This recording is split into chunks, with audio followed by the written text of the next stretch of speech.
So if you're in a Chapter 13 case, there's a plan, and not just a plan that we have for you.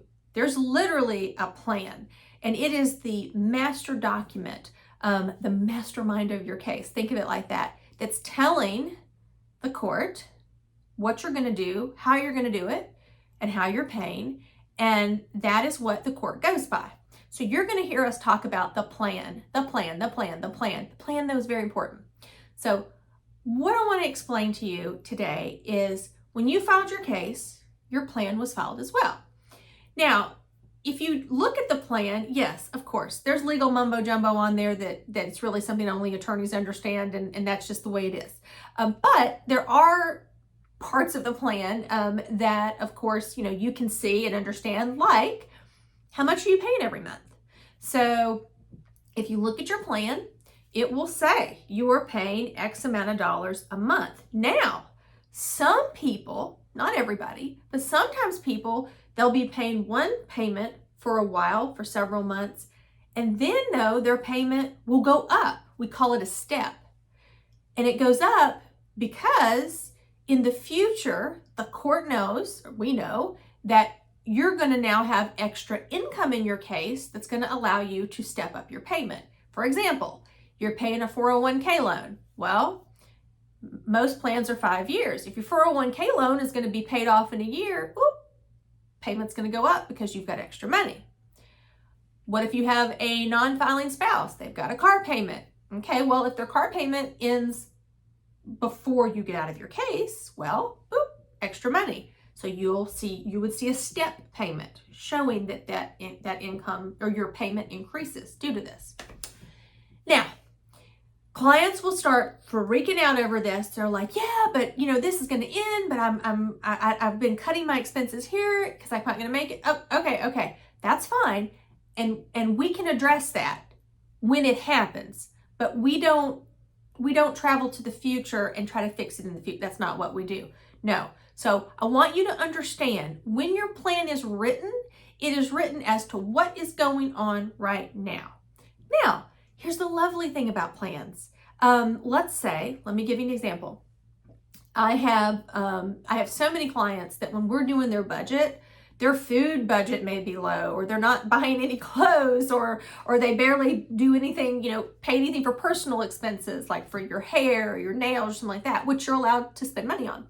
So sometimes folks, when they get to where their payment has to increase because another payment is dropped off, it is as simple as, let's file a plan modification, because we can file a new budget to show, yeah, even though this payment dropped off, my client's expenses really are at a point where their payment can't go up, okay? So there's ways we can deal with it.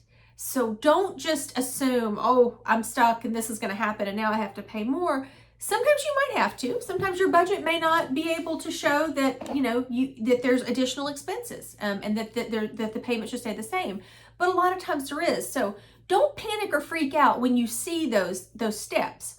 Everything in bankruptcy, super black and white, and it's based on income, allowable expenses.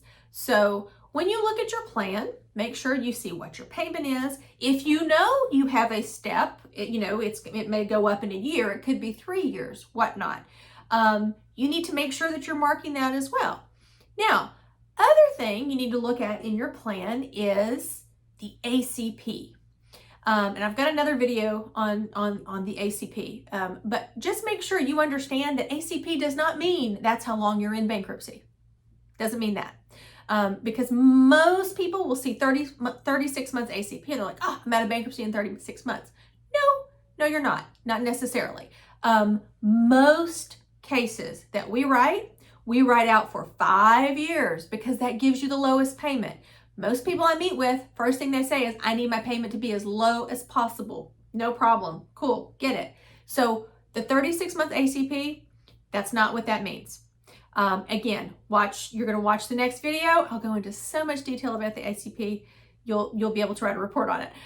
But just know, everyone's case is written for 5 years. 5 years. That's how long your case is written for. So if you want to talk about getting out of your case early, things like that, you need to talk with an attorney.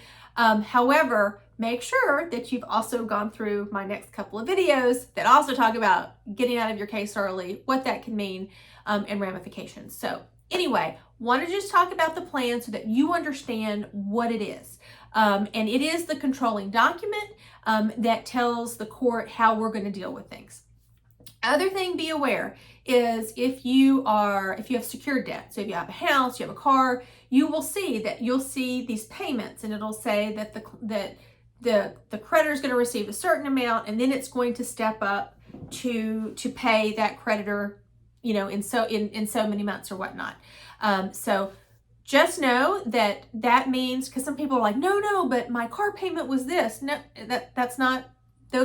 Those all go out of the window when we do bankruptcy. So we are modifying everything, and we're setting up our own payment plan.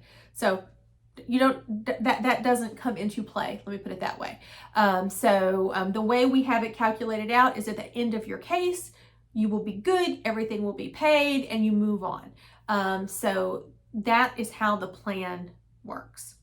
If you have any questions about the plan, like I said, I've got a couple more videos in this section where you'll be able to get some more in-depth information.